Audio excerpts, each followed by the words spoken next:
Why does a married woman decide to cheat?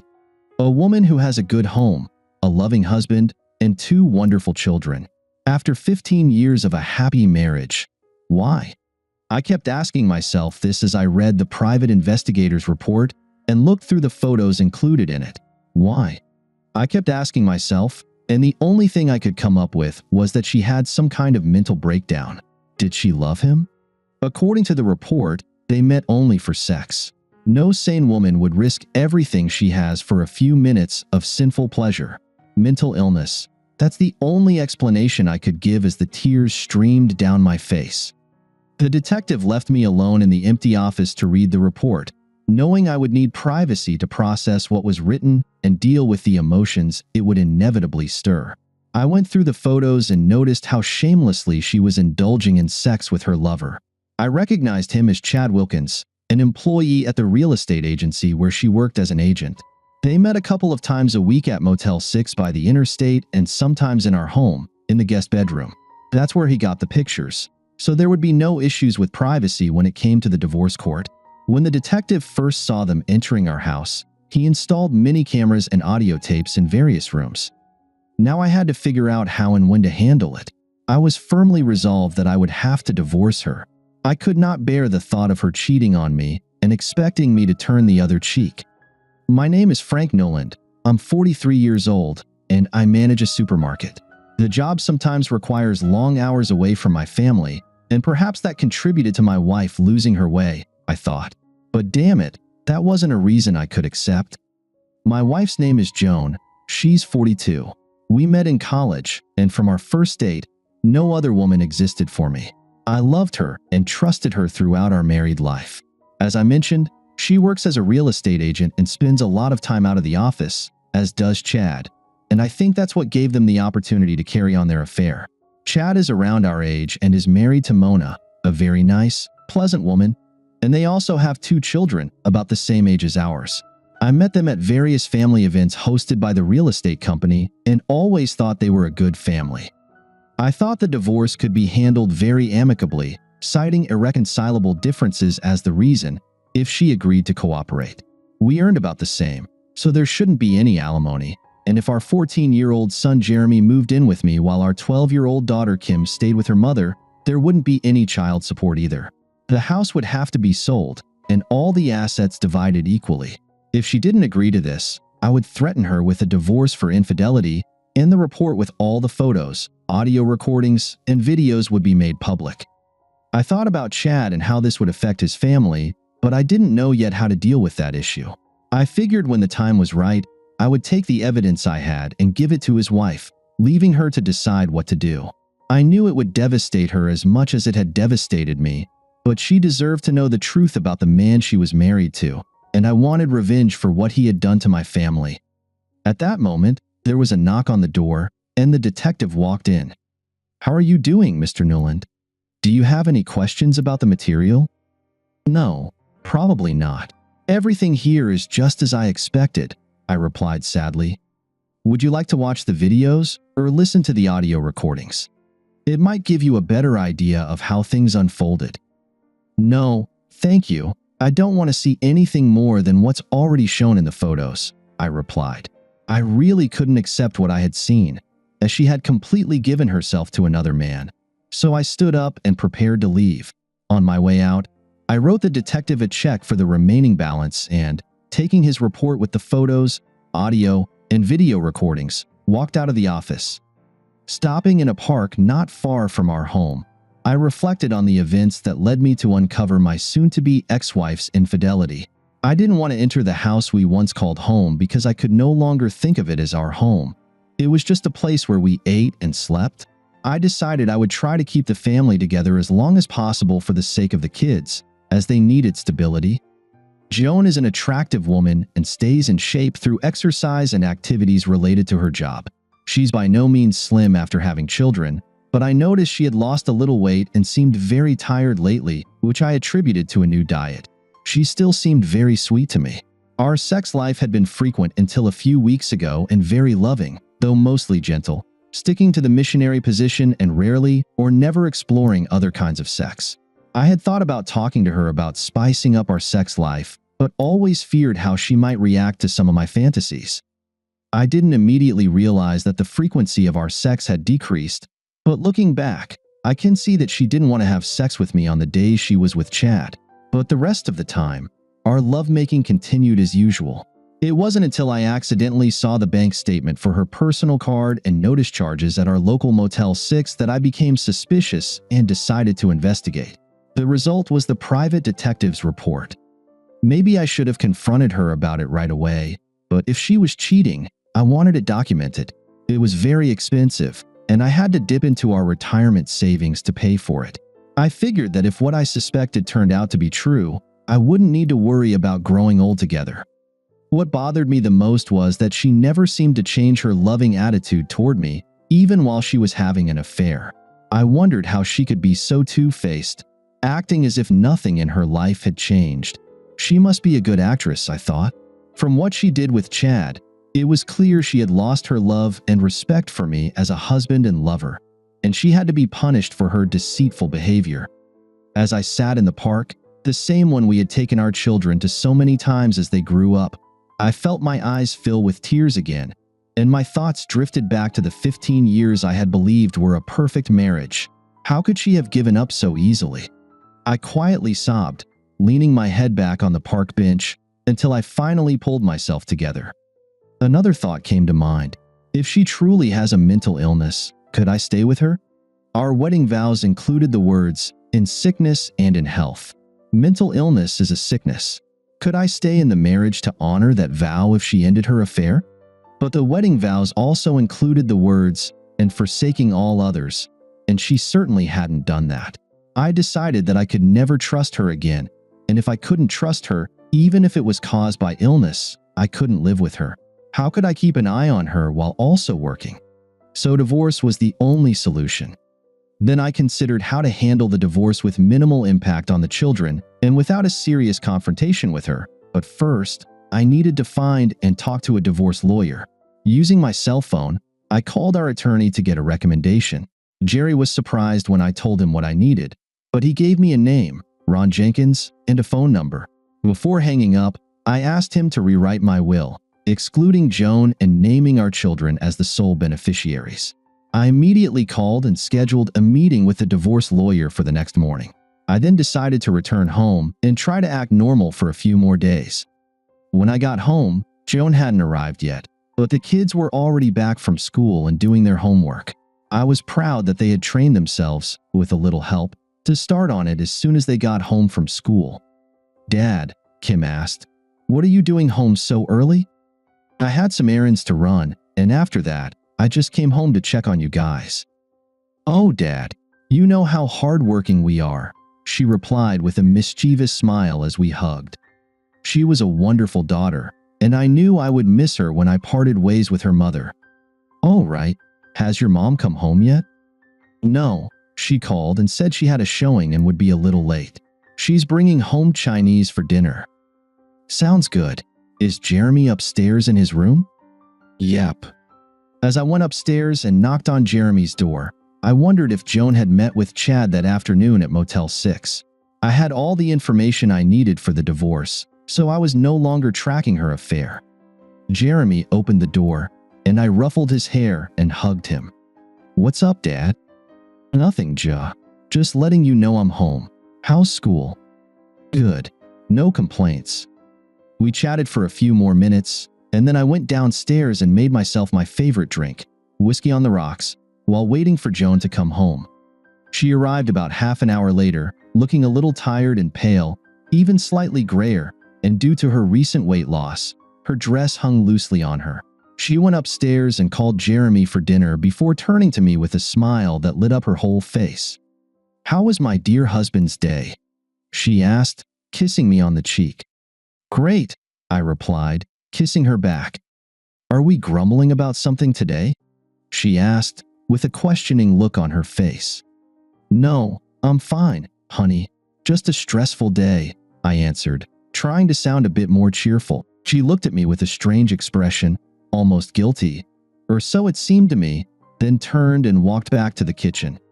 I finished my whiskey and went to the kitchen to help her set the table while Kim was pouring water into the glasses. Joan seemed to love me just as much as ever, and it really puzzled me why she suddenly felt the need for extra sex and the risk of destroying our marriage. We enjoyed dinner together while Joan told us about the showing that had delayed her. It seemed like it was a pretty big deal, and her commission could be significant. I didn't know, and I didn't care, whether it was a real showing or if she had just been fooling around with her lover instead. I was past caring, but I tried not to reveal my inner feelings for the kids' sake while we ate. Afterward, the kids cleaned up the kitchen, and while Joan was upstairs changing into something more comfortable, I went to the living room to watch the news. I heard the shower running upstairs and wondered if she was washing off her lover's scent, preparing to have guilty sex with me tonight. I was starting to go crazy over her affair and thinking about the right way to get revenge. That night, she tried to initiate sex, but I pushed her away and turned my back. I pretended to be asleep and heard her sigh as she turned away. The next morning, I got up early and left the house before everyone else. I left a note explaining that I had an important project to finish today and needed to start early. It was really difficult for me to function normally around Joan, and I needed some time to myself. I finally started working and managed to get some things done before I had to head to my meeting with the divorce lawyer. When I arrived at his office, I had a copy of the private investigator's report with me. His secretary immediately showed me to his office, and after introducing myself, I explained my situation. He looked through the photos, read the report, and agreed that it was a reasonable plan and could be handled easily if she agreed. If not, the report, photos, and other evidence would be laid out on the table. I asked him when he would be ready to serve her with the divorce notice, and he replied that it would take a couple of days. That's how long it would take to prepare the paperwork, file it with the court, and then prepare copies for service. I asked if he could include one of the photos of her and chat with the divorce papers so she would immediately know the reason. He promised he would do that and would call me as soon as the papers were ready. I left and headed home. Now I had to decide how to break the news to Jeremy and Kim. I was certain that the sudden breakup of the family, without any warning, would devastate them. I couldn't warn them in advance, as Joan would find out before she was served, and part of my revenge was for her to be served right at work. I think the fact that I knew about her affair would be a complete shock to her. The divorce notice, combined with that knowledge, would force her to suddenly realize what she had lost. It might also signal to Chad that his marriage could be in jeopardy too if he's there or hears about it. The kids were my biggest concern, and I needed to figure out how to gently explain our separation to them. I spent the rest of the day looking for a furnished apartment that I could temporarily call home until I found something more permanent. Finally, I found a place and put down a deposit to hold it for a few days, then headed home. When I arrived, Joan was already there, cooking dinner. She smiled and kissed me warmly. God, I thought, this woman can act this way, and if she can do it, so can I. I returned her kiss with some passion. Easy, big boy. Wait until tonight, and I'll give you what you're looking for. Kim, who was doing her homework at the dining table, groaned in disgust. Mom, that's gross. Sorry, honey. Mom got carried away for a moment, Joan laughed. I wondered if I could stomach making love to her, but she might start to get suspicious if I didn't respond to her sexual advances. I had put her off last night, but I couldn't postpone it for 2 nights without an explanation. What's for dinner? I asked, still holding her by the waist. It'll be burnt chicken and biscuits if you don't let go of me, she replied with a smile as she returned to cooking. That night, as we were getting ready for bed, I was afraid to have sex with her. I really didn't want to, but for the success of my plan, I had to try. She slid into bed naked, anticipating our lovemaking, and her body aroused me as it always did, but I noticed that she looked thinner. I was about to ask her why she was dieting when she grabbed me and brought her mouth to mine. What followed was much more passionate sex than we had ever had before, and nothing like what I had seen in the photos with Chad, though it wasn't as wild as what I saw in the pictures. When we finished, she relaxed in my arms. Oh, Frank, I really do love you. You'll never know how much, she whispered, kissing me back. This was too much, I thought. She's cheating on me and at the same time confessing her love. I'm the most loved cuckold ever. What kind of glorious horns can he get? Well, soon she'll find out how much she loves me. It's a shame, though, because she has such a nice ass. I love you too, honey. She snuggled up to me, and we fell asleep together. The next day and night were a repeat of that night, and I knew it would be the last sex she would ever get from me, so I did my best to please her. I even added a few things I'd seen in the photos. When I finished, she collapsed in my arms. "Oh, Frank, oh my dear, that was amazing. You are my greatest love, and I want to tell you that you're the best lover in the world." I couldn't let that slide. "I love you too, honey, but how do you know I'm the best lover in the world? How many guys have you slept with?" She hesitated for a moment before answering, and I could almost hear the gears turning as she tried to come up with the right response. "You're the only one, my dear." I said that because I can't imagine making love any better. Good answer. Quick thinking. Well, tomorrow you'll get my response, adulteress, I thought. Just before I fell asleep, she asked me a question. "Frank?" "Yeah?" "Can we have some time alone on Saturday morning? I need to tell you something. I'll take the kids to my parents' place, and we can sit and talk for a bit." What the hell? Is she going to confess? Well, too late for that, sweetheart. Of course I'm fine. What's going on? I'll tell you on Saturday. All right. After that, I had a hard time falling asleep, thinking about what was likely going to happen tomorrow and how I was going to handle it. I wondered how she was going to frame her confession. She would probably make it all my fault. Damn, I was the best lover in the world, and she loved me. So how could it be my fault? The next morning, I got up early again and went to a diner for breakfast because I didn't want to see or talk to her anymore. It was over now. Later, when I got to work, I called the lawyer to check on the status of the divorce papers, and he told me they had been prepared the day before and were ready to be served. I arranged for them to be served to Joan at 3 p.m., giving me time to take care of necessary things. Then I took the whole day off. Before leaving, I told my secretary that if my wife called, I was out on business. When I got home, Joan had already left for work and the kids were at school, so I changed into my work clothes and then rented a small truck from U-Haul. When I got back home, I started loading my personal belongings, clothes, computer, etc. I even hauled my favorite chair into the truck and got ready to head to the apartment I had rented. Just as I was getting into the taxi, the neighbor came over to see what was going on. "Frank," she asked, "are you guys moving?" "No, just me." "What's going on? Are you having problems?" Joan found other interests, so I guess it's time for me to move on. "Oh, that's awful, but I can't imagine Joan doing anything to ruin your marriage." "Well, you can talk to her when she gets home tonight.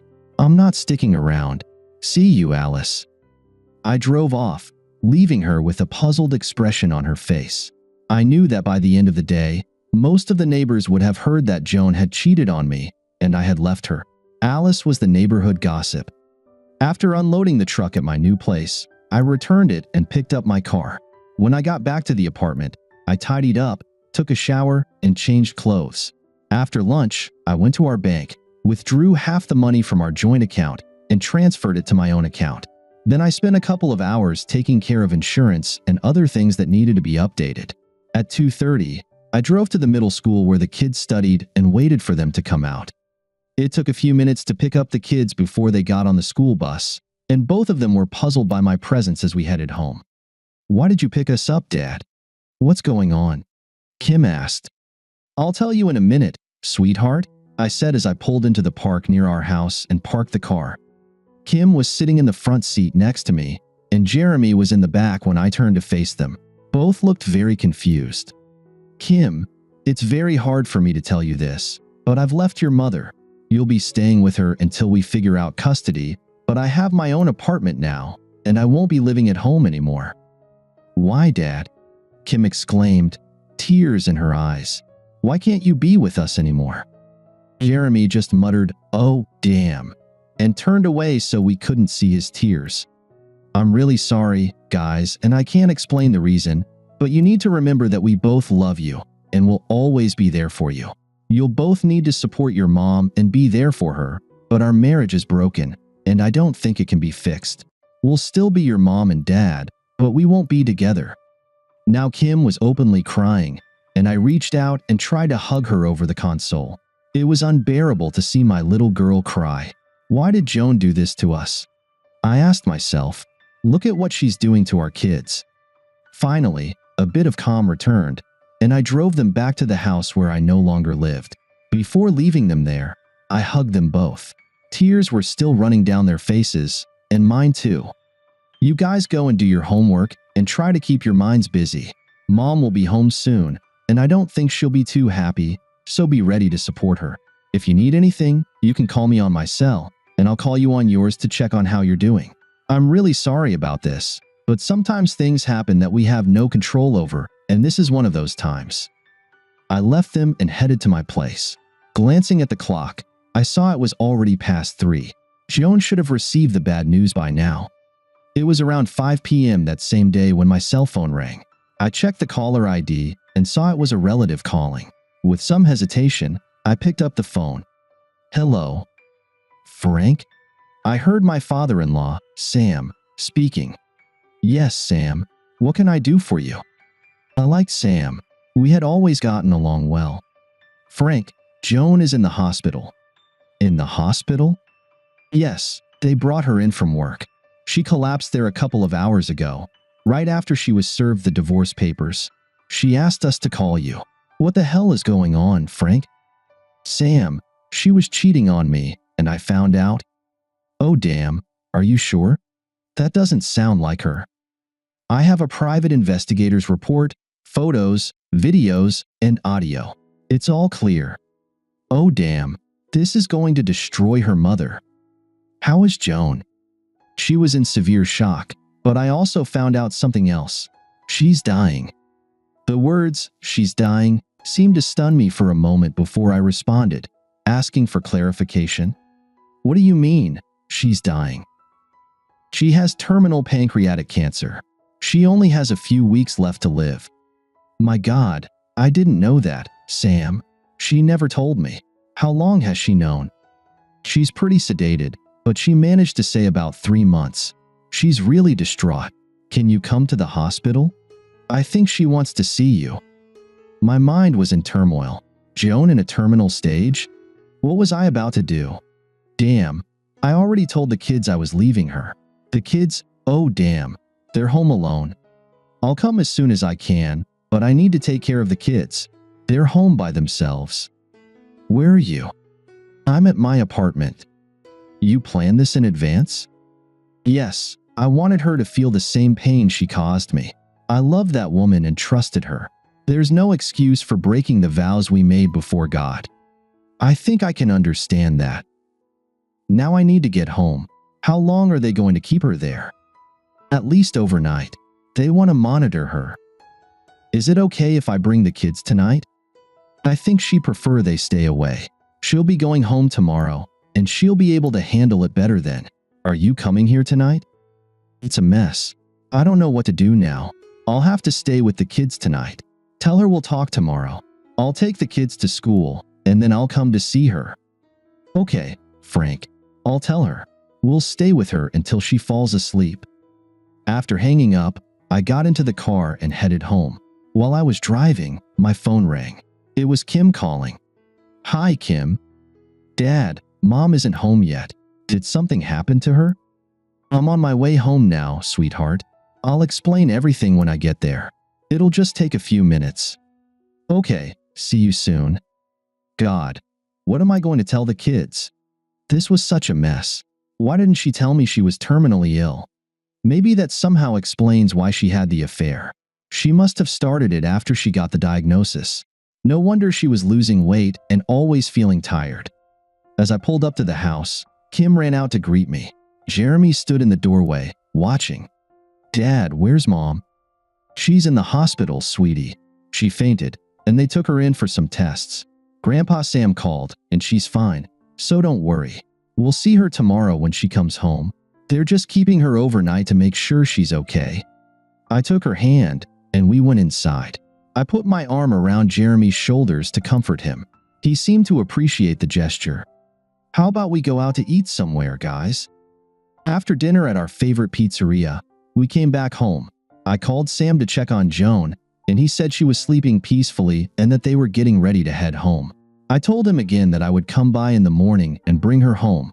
We had things to talk about. He agreed with me. Before the kids went to bed, Jeremy asked, "Are you coming back home, Dad?" I thought for a moment before answering. "It looks like I'll have to. You guys plan on going to school tomorrow, and then I'll probably bring your mom home. Tomorrow evening, we'll have a family talk." "Okay." "Yeah, everything's fine." Kim, who had been listening, asked, "Do you still love Mom, Dad?" "I've always loved your mom, sweetheart. It's just that something happened that made it so I couldn't live here anymore, but I might have to come back to help your mom for a while." I hugged them both before they went off to their rooms. After they left, I poured myself a drink and sat in front of the TV for a while, staring at the empty screen. Yes, I would have to come back home. If she's dying, she won't be able to take care of the house and the kids. We would need to talk tomorrow, before the kids came home, to sort out the living arrangements. I thought there had to be a connection between her affair and the news that her life was coming to an end. Maybe I would finally learn the why. I had an endless list of things to do, including canceling the divorce proceedings. There was no point in divorcing someone who was terminally ill. I would also have to give up the apartment. God, why didn't she tell me? Why keep this a secret? We could have figured something out. Thinking about her, about our 15 years together, and the fact that I might lose her, I felt a deep sadness. Maybe it was the alcohol, but it was as if a wave of grief suddenly washed over me. It had been such a stressful day, and the way it ended must have been too much because I felt tears running down my cheeks. In my rush for revenge, I had pushed forward without talking to her or facing her directly. Now I would have to take the time to find out why. There was nowhere else for us to go if she only had a few weeks left to live. Her actions, breaking our wedding vows, meant I didn't have to uphold my commitments to our marriage, but I couldn't abandon her now. I still had responsibilities as a person and a parent. The next morning, I got up early and got the kids ready for school. Kim was excited about seeing her mom when she got home from school. "Do you know how Mom's feeling this morning, Dad?" "I haven't had time to call yet, sweetheart, but I'm sure if there were a problem, they would have called us." "Are you all set for school?" "Yeah, my backpack is ready." "Good. The bus will be here in a few minutes." "Are you all set, J?" "Yeah, I'm ready." "All right, see you later. Have a good day." When they left, I stood on the porch, watching as the bus pulled up, and then went back into the house. Before picking up Joan, I needed to bring my things back home, so I called the truck rental and booked the same truck. They promised to have it ready when I arrived. I called the hospital and asked for Joan's room. She was having breakfast when I called, but she started crying as soon as she heard my voice. "Oh, Frank, I'm so sorry. Can we talk?" "I'll pick you up around noon, Joan. I have something to take care of first, and when we get home, we can talk." "Oh yes, the doctor said I can go home this morning. I'm so sore. Save it until we're home, Joan. I'll see you later," I gently interrupted. "All right," I heard in a faint, tearful voice. I put on my work clothes and headed to U-Haul to get the truck. It took me just under 2 hours to move my things back home. Then I took a shower, changed clothes again, and returned the truck. After that, I took my car and drove to the hospital. Joan was waiting for me, dressed and sitting in a wheelchair in the hospital lobby. Her parents were with her, and I was shocked by her appearance. Since I had seen her the morning before, she looked as if she had aged 10 years. Her eyes were red and swollen from crying, and her complexion had turned almost a grayish yellow. However, I made myself refrain from hugging her. "Are you ready to go?" "Yes, they discharged me just a little while ago. I was just waiting for you," she sobbed. "Then let's go," I said with some kindness in my voice, as I didn't want her to start a scene in the hospital lobby. "Let's go home." At that moment, Sam spoke up. "She's our daughter, but she's your wife, and we gave her to you in marriage. If your marriage is over, we'd like her to come back to us." "I hear you, Sam, and I acknowledge my responsibilities as a husband, even though your daughter broke our marital contract. We'll talk when we get home, and I'll let you know." "All right, Frank. If you go get your car, I'll bring Joan out when you get back." "Thank you," I replied, running outside to get my car. Later, as we were driving home, Joan started speaking. "Frank, I'm so sorry. I know there's nothing I can say to show you how much I regret this." "Joan, why don't you wait until we get home? We'll have time to talk before the kids get back." "Are you going to throw me out, Frank?" "No. If you're as sick as your father says, we'll stay together. This is going to be very hard for Jeremy and Kim. I've already told them we're separating, but I didn't explain why. I rented an apartment and moved out yesterday, but this morning I came back home. I think the most important thing you'll need to explain to me is why. Why did you do this? And why did you do things with Chad that you never did with me? I think I deserve an answer, and when we get home, I want you to tell me why." "If your father didn't tell you, I hired a private detective, and I have his report with photos, videos, and audio recordings of you meeting with Chad in our guest room. So you can't say anything to deny the affair." Joan just sat in the passenger seat, her head down, quietly crying. "All right, Frank, I'll try to explain." We drove in silence, except for her sobbing, until we got home. I helped her inside and up to our bedroom, where she said she wanted to take a shower and change before we sat down to talk. While she did that, I prepared us some soup and sandwiches for lunch. After lunch, we sat at the kitchen table, facing each other. "Go ahead, Joan. I want to hear it now, before the kids get home." "All right. I don't know if you remember, but about 3 months ago, I started having stomach pains, which I thought were indigestion or heartburn. Well, after a couple of weeks, when the pain didn't stop and I couldn't relieve it with antacids, I went to our family doctor, and he sent me for tests and a CT scan. I did all of this without telling you because I didn't want to worry you or the kids unnecessarily. My job allows me to leave the office during work hours, and I took advantage of that. When he got the results, he arranged for me to see a specialist. The specialist ran more tests and eventually told me that I had pancreatic cancer and that there wasn't much they could do for me. He said it was caught too late for treatment to be effective and that I only had a few weeks left to live. I was finally going to tell you this Saturday. It killed me to think that I would be leaving you, Jeremy, and Kim. I didn't know what to do or how to tell you or the kids. One thing that kept running through my mind was that I was still so young and hadn't truly lived yet. Sometimes, when you weren't around, I would go on adult websites and watch some of the sexual activities that really turned me on. I always wanted to try some of them, but I never told you because I was afraid you would lose respect for me. I wanted your memory of me to remain untarnished by thoughts that I was some kind of pervert. So, I was in a terrible dilemma, and my judgment was clouded by the thought that my time was running out fast. I wanted to experience being an adulteress before I died, and I should have talked to you, but I didn't want you to remember me that way. I knew Chad was into adult films because I once overheard him talking with a couple of other guys in the office when they didn't know I could hear them. One day, I worked up the courage and asked him about it, and he admitted that he had a bunch of videos he could show me. So, one afternoon, we went to his place, and he played some X-rated videos. They aroused me so much that we ended up doing it. It wasn't as good as I had hoped, and not nearly as good as when we were together, but I kept hoping it would get better.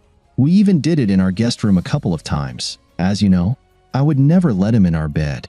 The last time we did it in the guest room, I tried to make it as good as what I had seen in the videos, but I couldn't enjoy it, and I finally realized it would never get better, so I ended things with him.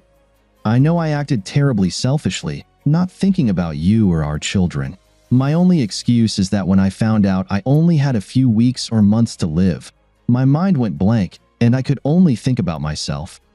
Now I want to sincerely apologize and ask for the chance to return home and spend the rest of my time with my family. I will never be able to make up for what I've done, and I have no right to expect you to forgive me, but I still hope that one day you might. I know the respect you had for me, which I tried so hard to preserve, is completely gone because of my actions.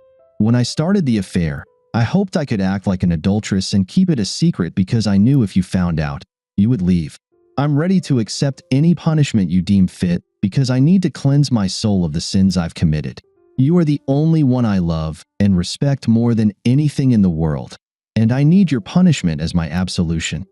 I sat there for a few minutes, looking at her after she finished. She lowered her head, staring at the table, waiting for my response. Finally, I decided what I had to say in response to her confession.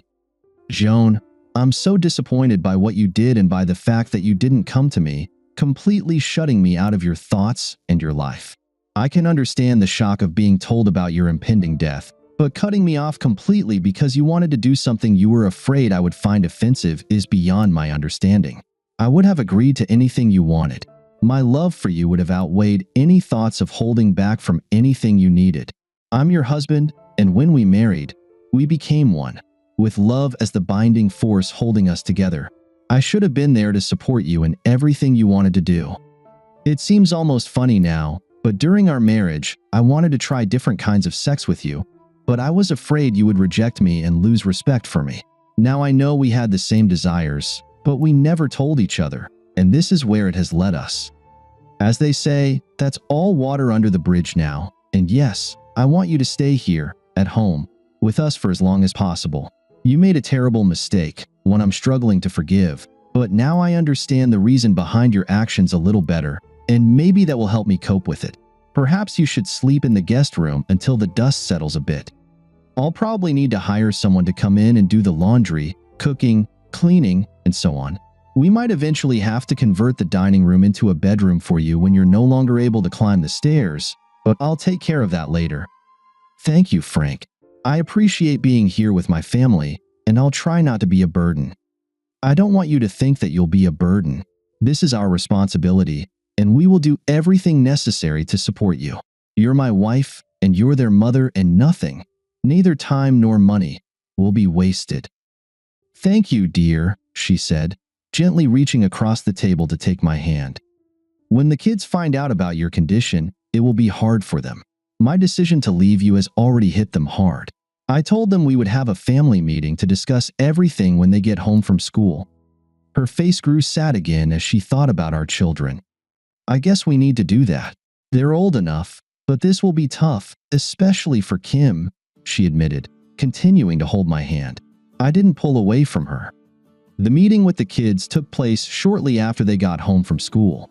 Kim expressed her joy at her mother's return, while Jeremy was less demonstrative but seemed relieved to see her again. They both wanted to know if we were still angry with each other and if we were back together for good. We reassured them that Mom was home for good, but that there were still some issues in our relationship that needed to be worked out, and she would be sleeping in the guest room for a while. I assured them that the issues would be resolved soon, and they seemed satisfied with that. I knew it was my responsibility to lead the family discussion, which wasn't going to be pleasant, but it was something we had to go through and leave behind in order to move forward. You know, guys, there are a few more changes we need to talk about.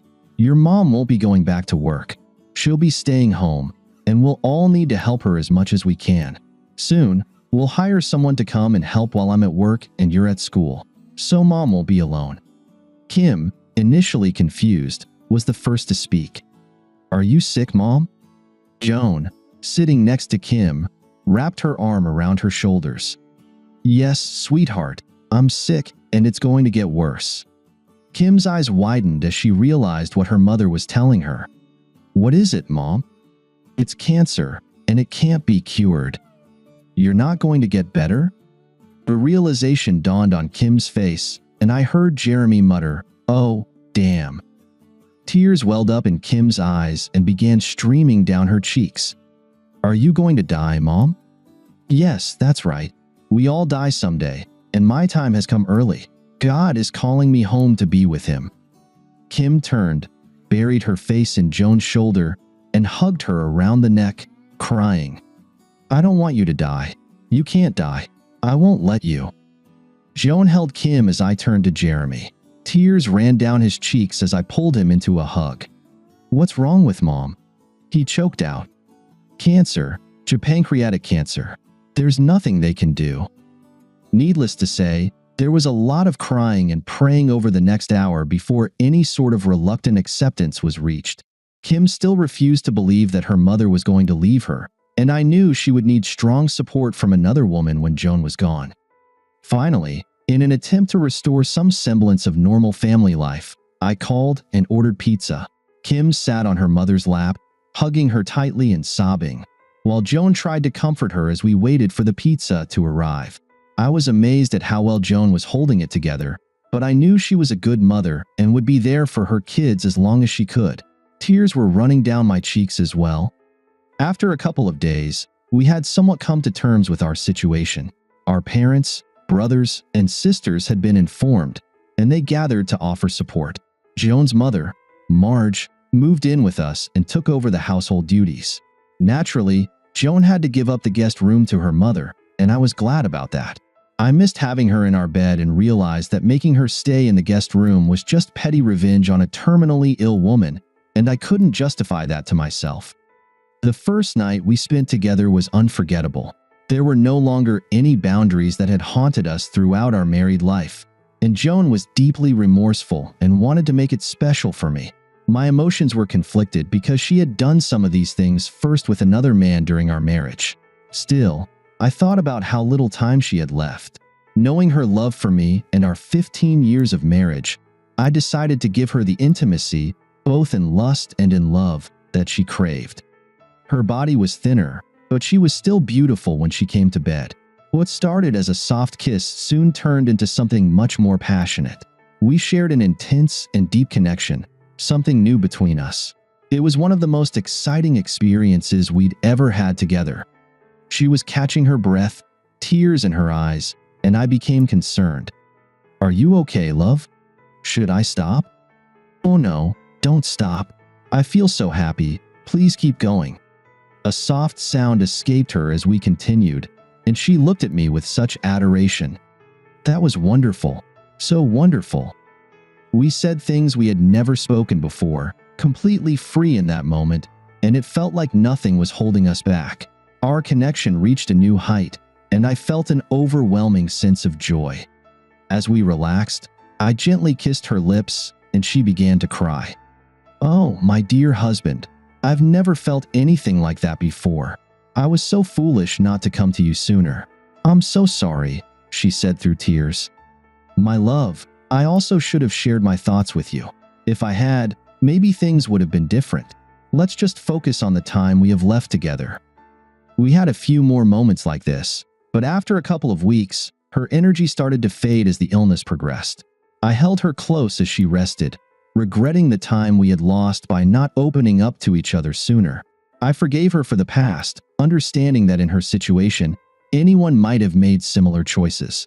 I, too, had my own dreams that I wished I had explored before it was too late. Joan lived for another month, and eventually, they gave her such strong sedatives that she simply slipped away from us. I was there, holding her hand as she passed. Even though her death was expected, I was still heartbroken for quite some time. Fortunately, Marge stayed with us for a while after the funeral, but eventually, she had to go home to take care of Sam. I hired a housekeeper to come in, cook dinner, and clean.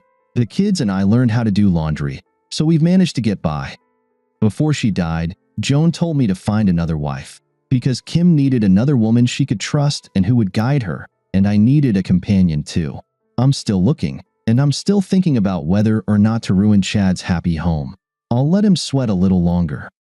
Thank you for listening until the end.